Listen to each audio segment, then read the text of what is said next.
तो देखो बाबू, आपको चैप्टर हम लोग का चल रहा है, क्या है बाबू?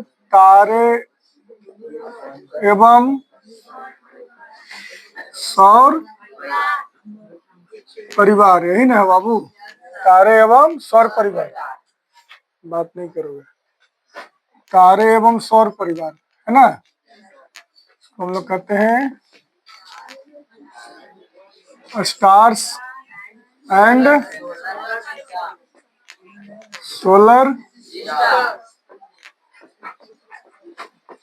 सिस्टम, या सोलर फैमिली भी कह सकते हो, या सोलर फैमिली भी इसको कह सकते हैं ना। तो देखो बाबू, इसमें हम लोग पढ़ लिए थे, है ना, हम लोग ग्रह के बारे में पढ़ रहे हैं। तो पिछले बार हम लोग बुध ग्रह और शुक्र ग्रह के बारे में पढ़े थे, है ना। आज जो हम लोग पढ़ेंगे, दो और ग्रह के बारे में पढ़ने जा रहे हैं। वो कौन सा ग्रह है बाबू, बताओ? पृथ्वी और मंगल के बारे में। तो सबसे पहले हम लोग किसके बारे में पढ़ेंगे? पृथ्वी के बारे में। किसके बारे में? पृथ्वी। पृथ्वी तो भाई बहुत इंपॉर्टेंट ग्रह है, महत्वपूर्ण ग्रह है। पृथ्वी पर ही हम लोग रहते हैं ना, पृथ्वी पर ही हम लोग रहते हैं। यानी सभी ग्रहों में 8 ग्रह है ना बाबू, 8 ग्रह में अकेला पृथ्वी ही ऐसा ग्रह है जिस पर जीवन संभव है, जिस पर जीव जंतु निवास करते हैं। और बाकी जो 7 ग्रह हो गए, उस पर कहीं भी सुने हैं कि जीवन है? उस पर कहीं भी जीवन संभव है? जैसे मनुष्य रह रहा है, वैसे और कोई ग्रह पर कोई जीव जंतु रहता है? नहीं सुने। अब रहता है कि नहीं रहता ये तो अलग चीज, लेकिन हम लोग सुने हैं, कभी जाने उसके बारे में, कभी देखे हैं? नहीं देखे। लेकिन पृथ्वी के बारे में हम लोग जानते हैं कि पृथ्वी ही एक ऐसा एकलौता जो है ग्रह है जिस पर जीवन संभव है ना। तो पृथ्वी जो है बाबू, देखो सूर्य से दूरी के अनुसार कितने क्रम पर है बाबू? किस क्रम पर है? तो आपको पता होना चाहिए किस क्रम पर है, बताओ, है ना। सूर्य से दूरी के अनुसार पृथ्वी किस क्रम पर है? तीसरे क्रम पर है। क्या है? तीसरे क्रम पर है ना। है? है ना, क्या है बाबू? सूर्य से दूरी के अनुसार पृथ्वी जो हमारा है, क्या है? तीसरे क्रम पर है। कौन सा क्रम इसका है? तीसरा क्रम है ना, यानी तीसरा नंबर पर है। क्या है बाबू? तीसरा नंबर पर है। कौन? हमारा पृथ्वी है ना। पृथ्वी जो है तीसरा नंबर पर है ना। और इस पर जो है, पृथ्वी पर जो है बाबू, है ना, कि जीवन संभव है। पृथ्वी पर क्या है? इस पर जो है जीवन संभव है। जीवन संभव है, जीवन संभव है, तब तो हम लोग यहाँ पर निवास कर रहे हैं, है ना। पृथ्वी पर क्या है बाबू? जीवन संभव है। पृथ्वी पर जीवन संभव है। आपसे पूछेगा कि कौन सा ऐसा ग्रह है, कौन सा ऐसा एकलौता ग्रह है जिस पर जीवन है, यानी जीवन संभव है, तो क्या आपका नाम होगा बाबू? पृथ्वी। पृथ्वी ही एकलौता ऐसा ग्रह है जिस पर जीवन संभव है। तो जीवन संभव आखिर है ना, क्यों है? किस वजह से? क्या कारण इसका है जीवन संभव होने का? जिस इस पर जीवन संभव है, इसका कारण क्या है? किस वजह से जीवन संभव इस पर है? क्या कारण इसका है बाबू, है ना? इसका कारण क्या है? जीवन संभव का कारण क्या है? तो जीवन संभव होने का इस पर 2 कारण है। क्या कारण है? 2 कारण है। पहला कारण इसका है बाबू, है ना, पहला कारण है सूर्य से दूरी। क्या है बाबू? सूर्य से दूरी। और इसका दूसरा कारण है पृथ्वी का आकार। पृथ्वी का 2 ऐसा कारण है जिसके वजह से, यही 2 कारण है जिसके वजह से क्या है बाबू? पृथ्वी पर जीवन संभव है। यही 2 कारण है जिसके वजह से पृथ्वी पर जीवन संभव है। क्या? पहला क्या? सूर्य से दूरी। मान इतना दूरी है, सूर्य से इतना दूरी पृथ्वी का है ना, कि उसके गर्मी को हम लोग बर्दाश्त कर लेते हैं, उसके ताप को बर्दाश्त कर लेते हैं।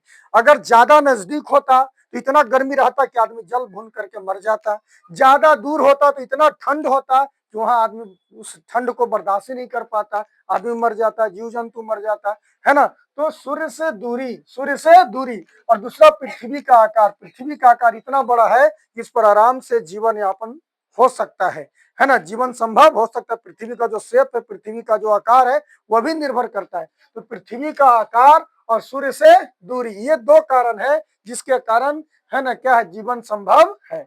जिसके कारण क्या है बाबू, जीवन संभव है ना। और देखिए है ना, ये तो हो गया है ना। और दूसरी बात है बाबू है ना कि यहाँ पर पृथ्वी पर जो है इसका जीवन संभव होने का एक और कारण क्या है, ये तो हो गया सूर्य से दूरी और पृथ्वी का आकार। उसके बाद यहाँ इसका जो टेम्परेचर जो होता है ना, इस पर मध्यम ताप होता है। क्या होता है बाबू, और देख लो है ना, इस पर तीसरा कारण देख लो कि इस पर मध्यम ताप होता है। मध्यम क्या होता है, ताप होता है। एक तो हुआ सूर्य से दूरी, पृथ्वी का आकार, एक और चीज है बाबू मध्यम ताप, है ना। यानी यहाँ का टेम्परेचर यानी वही दूरी दूरी इतना है कि इस पर टेम्परेचर मध्यम होता है। मध्यम का मतलब हुआ न तो ज्यादा न तो कम, यानी यहाँ का टेम्परेचर जो होता है मॉडरेट होता है, न तो ज्यादा न तो कम। और दूसरी बात है बाबू कि इस पर ऑक्सीजन पाया जाता है। क्या पाया जाता है, ऑक्सीजन। क्या होता है, ऑक्सीजन। और क्या बाबू, तो प्रचुर मात्रा में, प्रचुर मात्रा में क्या होता है, प्रचुर मात्रा में जल होता है। क्या होता है, प्रचुर मात्रा में जल होता है। प्रचुर मात्रा में क्या होता है, जल। तो ऑक्सीजन हो गया है ना, प्रचुर मात्रा में जल हो गया है ना, और क्या हो गया, मध्यम ताप। तो ये सब जो है सूर्य से दूरी, पृथ्वी का आकार, मध्यम ताप, ऑक्सीजन, प्रचुर मात्रा में जल, ये सभी जो है, ये सभी जो कारण है ना, कारण जो है जिसके कारण है ना जीवन पृथ्वी पर संभव है।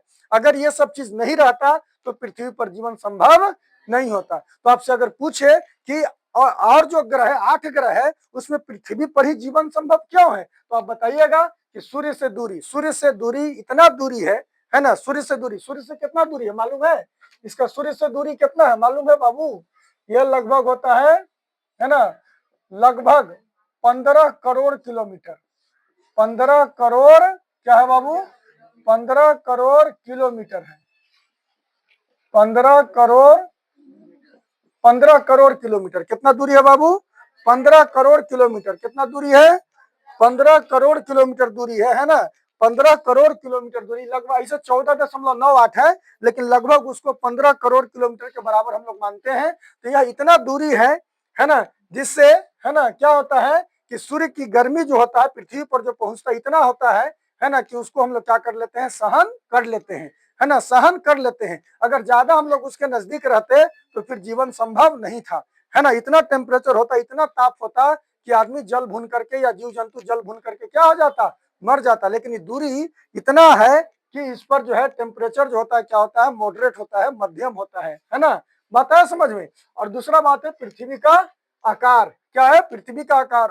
और तीसरा है मध्यम ताप, ऑक्सीजन और प्रचुर मात्रा में जल। इस पर जल जो होता है प्रचुर मात्रा में पाया जाता है ना, इस पर जल प्रचुर मात्रा में पाया जाता है। आपको पता है कि पृथ्वी पर 3/4 भाग क्या होता है, पृथ्वी पर क्या होता है बाबू, 3/4 भाग क्या होता है, 3/4 भाग क्या होता है, जल। 3/4 भाग क्या होता है, जल होता है। 3/4 भाग यानी 4 भाग में 3 भाग क्या होता है, इस पर बाबू जल होता है ना। जैसे मान लो कि ये पृथ्वी है, तो इसको 4 भाग में बांट दीजिए, तो है ना 3 भाग जो हुआ, 1 2 और 3 भाग जो हुआ, ये क्या हो गया, जल।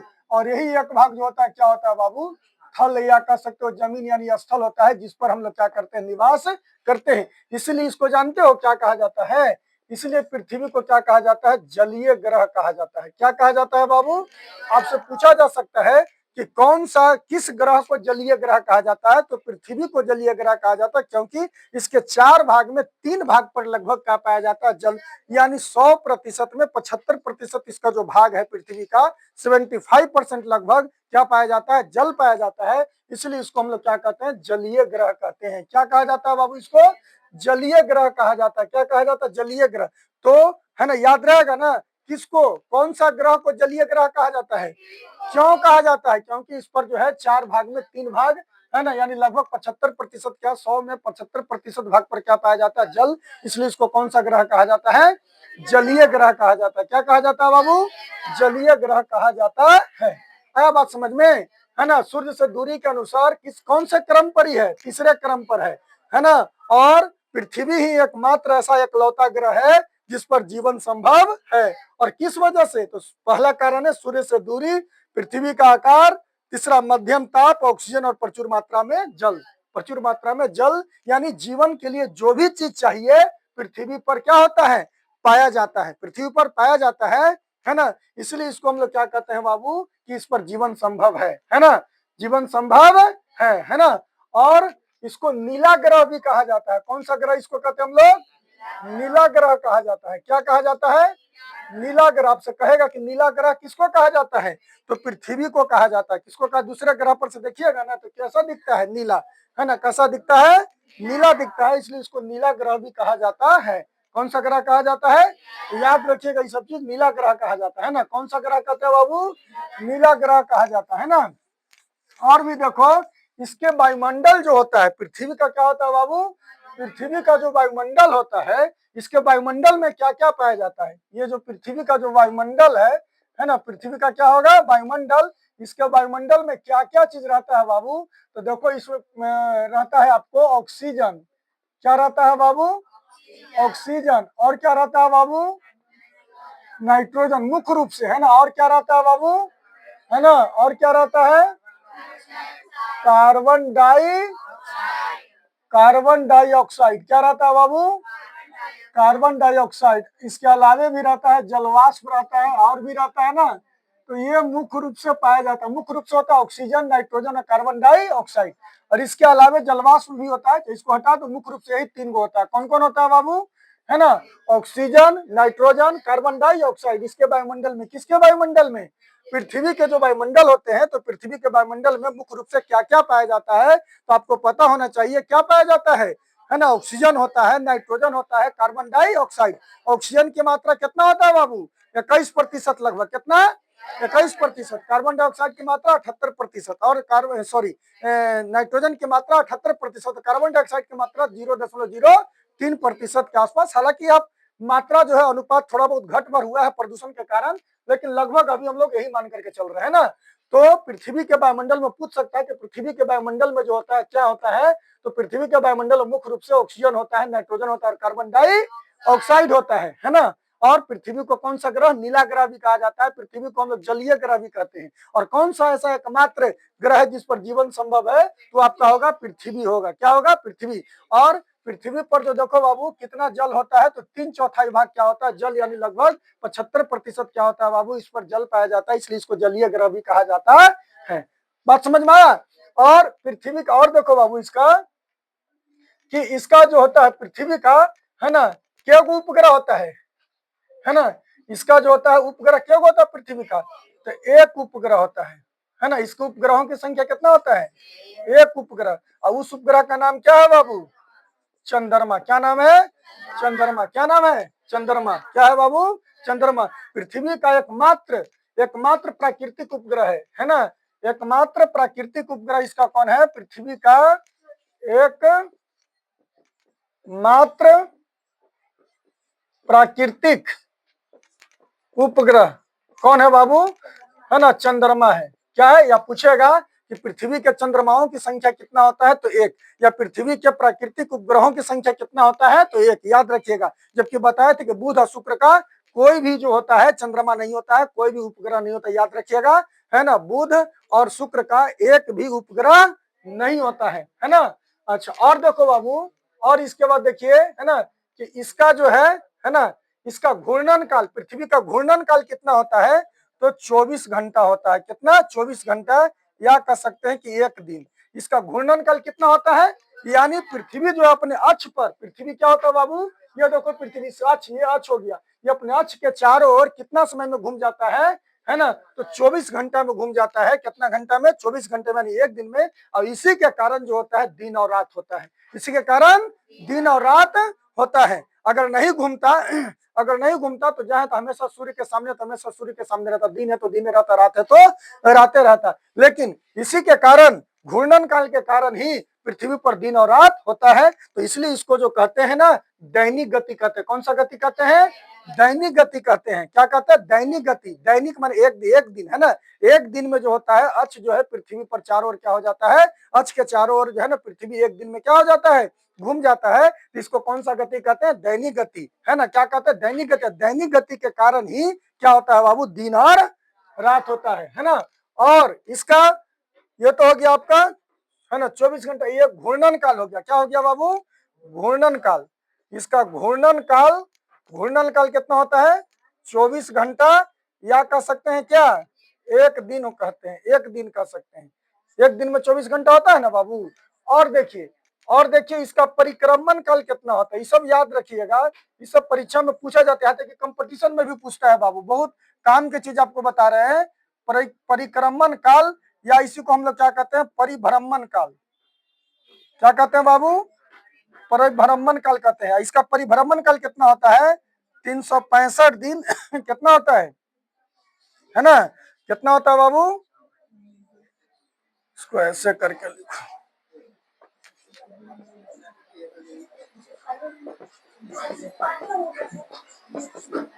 और इसका परिक्रमण काल या परिभ्रमण काल कितना होता है बाबू, बताओ?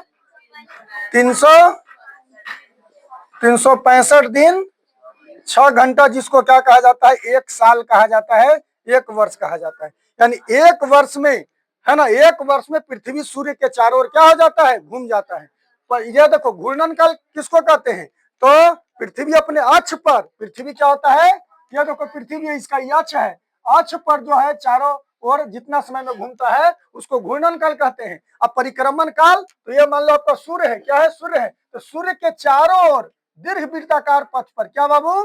दीर्घवृत्ताकार, जिसको अंडाकार कहा जाता है। दीर्घवृत्ताकार पथ को क्या कहते हैं? अंडाकार। यानी पूरा सर्किल नहीं है, जो पृथ्वी जो सूर्य के चारों घूमता था, इसे सर्किल नहीं है, बल्कि अंडाकार, इस तरह से अंडाकार पथ पर घूमता है, दीर्घवृत्ताकार पथ पर घूमता है ना, एकदम सर्किल नहीं होता है ना। तो इसको तो सूर्य के चारों ओर, है ना, जो 365 दिन 6 घंटा में घूमता है, तो इसी को हम लोग क्या कहते हैं बाबू? परिक्रमण काल कहते हैं, या परिभ्रमण काल कहते हैं। और घूर्णन अक्ष के चारों ओर, परिक्रमण तो सूर्य के चारों ओर, सूर्य के चारों ओर जितना समय में घूमेगा उसी को हम लोग क्या कहते हैं बाबू? परिक्रमण काल, या क्या कहते हैं?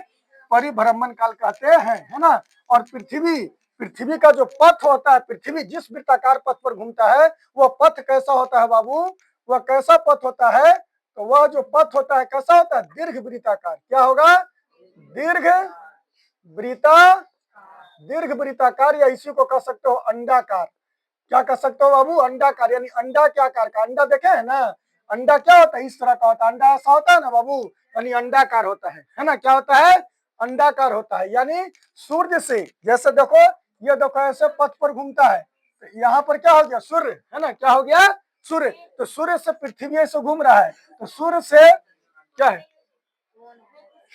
सूर्य से, है ना, सूर्य से दूरी के अनुसार, है ना, सूर्य से दूरी के अनुसार, है ना, देखो सूर्य से जो दूरी होता है पृथ्वी का, वो हर जगह क्या होता है? एक समान क्या होता है? नहीं होता है। एक समान नहीं होता है। समझ रहे हो बाबू? एक समान नहीं होता है। देख रहा है, यहाँ पर दूरी कम हो जाएगा, यहाँ रहेगा तो दूरी ज्यादा हो जाएगा, यहाँ दूरी कम हो जाएगा, यहाँ दूरी ज्यादा हो जाएगा, है ना।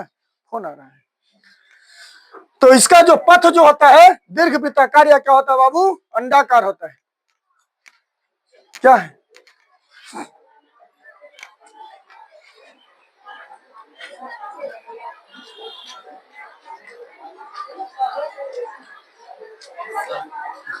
अच्छा जाओ।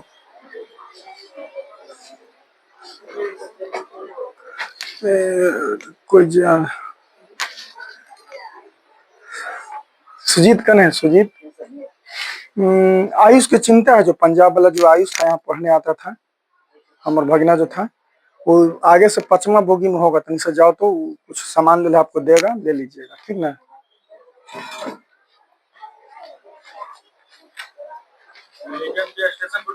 मोबाइलवा दे दो ना।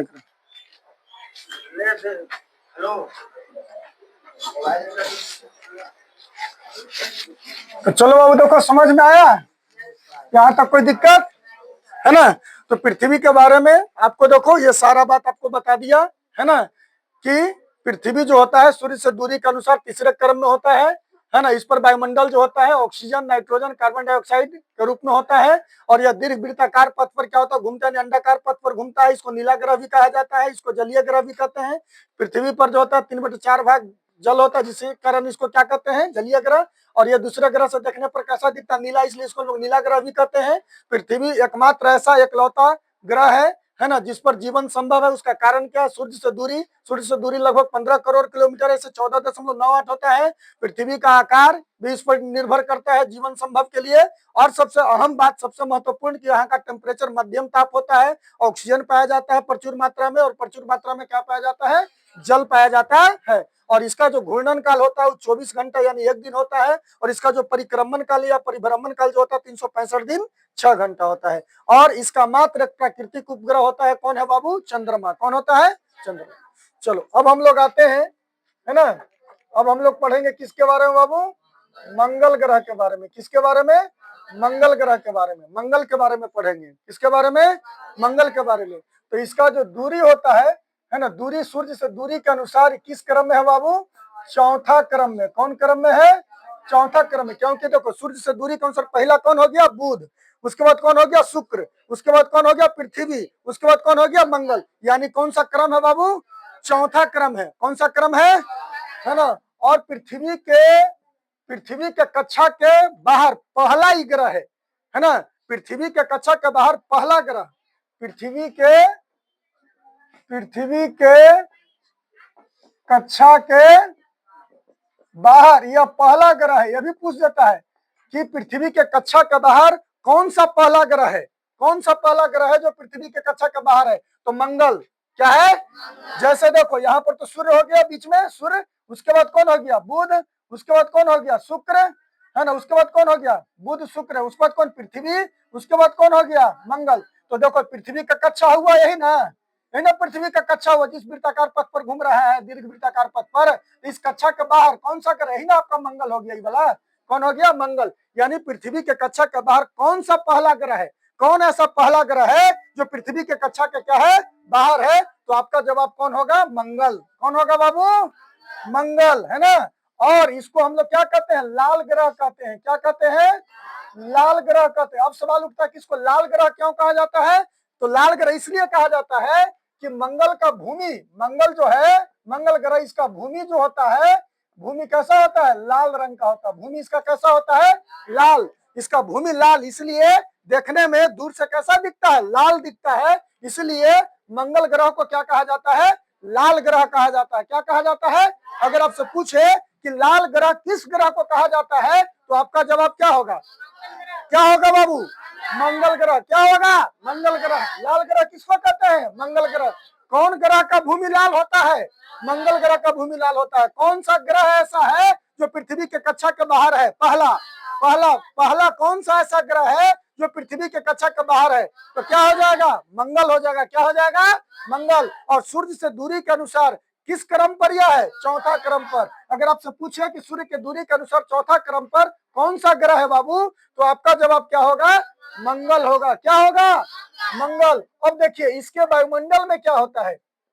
इसका जो वायुमंडल है, इसके वायुमंडल में क्या क्या पाया जाता है? तो इसके वायुमंडल जो है ना, इसके वायुमंडल जो होता है पतला आवरण होता है। क्या होता है? ज्यादा घना नहीं होता है। जैसे पृथ्वी का वायुमंडल घना है ना, लेकिन इसका वायुमंडल घना नहीं है। इसके पतले आवरण में क्या क्या पाया जाता है? तो इसमें पाया जाता है कार्बन डाइऑक्साइड। क्या होता है? Carbon dioxide. क्या होता है बाबू? Carbon dioxide. उसके बाद क्या होता है इसमें? ऑक्सीजन। पृथ्वी के जैसा ही होता है ऑक्सीजन। उसके बाद क्या पाया जाता है इसमें? नाइट्रोजन। और इसके अलावा इसमें क्या पाया जाता है? जलवाष्प। क्या होता है? जलवाष्प, है ना। यानी कहने का मतलब हो गया कि पृथ्वी के वायुमंडल, सॉरी, मंगल के वायुमंडल में है, मंगल के वायुमंडल जो मंगल ग्रह है उसके वायुमंडल में क्या क्या पाया जाता है? तो है ना, हालांकि पतला आवरण होता है, ज्यादा घना नहीं होता है, कम मात्रा में होता है। सब कार्बन डाइऑक्साइड हो गया, ऑक्सीजन हो गया, नाइट्रोजन हो गया, और क्या होता है? जलवाष्प होता है। आया बात समझ में? क्या होता है बाबू? जलवाष्प होता है। अब देखिए इसका और खास बात देखिए, इसका घूर्णन काल कितना होता है बाबू? इसका मंगल ग्रह का घूर्णन काल कितना होता है बताओ? इसका घूर्णन काल होता है 34 घंटा 37 मिनट लगभग, है ना। लगभग कितना होता है? लगभग यहाँ लिख दिया, लगभग, थोड़ा बहुत आगे पीछे हो सकता है, लगभग इसका घूर्णन काल। यानी यह मंगल ग्रह जो है अपने अक्ष के चारों ओर कितना समय में घूम जाता है? 34 घंटा 37 मिनट में। और इसका परिक्रमण काल कितना होता है बाबू? परिक्रमण या क्या कहते हैं? परिभ्रमण। परिभ्रमण काल है ना, कितना होता है बाबू इसका, है ना 600, लगभग 687 दिन। कितना होता है 687 दिन, लगभग लिख दीजिए, है ना। लगभग क्या होता है बाबू, तो लगभग होता है 687 दिन। लगभग क्या होता है 687 दिन। परिक्रमण या परिभ्रमण काल कितना होता है बाबू, तो लगभग 687 दिन। कितना होता है 687 दिन। अब देखिए एक बात और देखिए इसमें कि इसके उपग्रहों की संख्या कितना होता है, इसके उपग्रहों की संख्या, है ना। इसके 2 उपग्रह होते हैं, 2 उपग्रह होते हैं। इसके उपग्रहों की संख्या कितना है बाबू, 2। इसके उपग्रहों की संख्या कितना है, 2, है ना। अगर पूछे कि मंगल ग्रह के कितने उपग्रह है, तो 2 उपग्रह हैं। कितने, 2। प्राकृतिक उपग्रह, यहाँ जो बात कर रहे हैं प्राकृतिक उपग्रह के, प्राकृतिक उपग्रहों की संख्या कितना है, 2 उपग्रह है। और 2 उपग्रह कौन कौन है इसका, तो दोनों उपग्रह का नाम कैसे, है ना। प्राकृतिक के पृथ्वी का जो प्राकृतिक उपग्रह है वह चंद्रमा है। उसी तरह से मंगल के 2 जो प्राकृतिक उपग्रह है उसका नाम क्या है बाबू, फोबोस। क्या नाम है, फोबोस। एवं क्या है बाबू, डेइमोस। क्या है, फोबोस, फोबोस एवं क्या है बाबू, डेइमोस, है ना। डेइमोस, फोबोस एवं क्या है, फोबोस एवं डेइमोस। फोबोस और क्या है बाबू, डेइमोस। ये 2 है ना। पहला में क्या हो गया फोबोस और दूसरा में क्या हो गया डेइमोस, है ना। 2 उपग्रह हैं, इसमें पहला का नाम है फोबोस और दूसरा का नाम क्या है, डेइमोस, है ना। क्लियर हो गया। एक बार फिर से देख लेते हैं। मंगल ग्रह यह सूर्य से दूरी के अनुसार किस क्रम में है, चौथा ग्रह पर है। और मंगल के भूमि का रंग कैसा होता है, लाल। इसलिए इसको कौन सा ग्रह कहा जाता है, इसलिए इसको कौन सा ग्रह कहते हैं, लाल ग्रह कहते हैं। कौन सा ग्रह कहा जाता है इसको, इसको लाल ग्रह कहा जाता है। क्या कहते हैं बाबू, इसको लाल ग्रह कहते हैं, है ना। और मंगल के कितने उपग्रह हैं, 2। उसका नाम क्या, फोबोस एवं डेइमोस, है ना। और मंगल का जो वायुमंडल होता है, मंगल का जो वायुमंडल होता है उसमें क्या क्या पाया जाता है, पतला आवरण होता है, घना नहीं होता, पतला। और क्या क्या पाया जाता है, तो कार्बन डाइऑक्साइड, ऑक्सीजन, नाइट्रोजन एवं जलवाष्प, है ना। और मंगल का घूर्णन काल कितना होता है बाबू, 34 घंटा 37 मिनट लगभग, है ना। और इसका जो परिक्रमण काल या परिभ्रमण काल कितना होता है, 687 दिन लगभग। बोलो कोई दिक्कत, सबको समझ में आ गया, चलिए।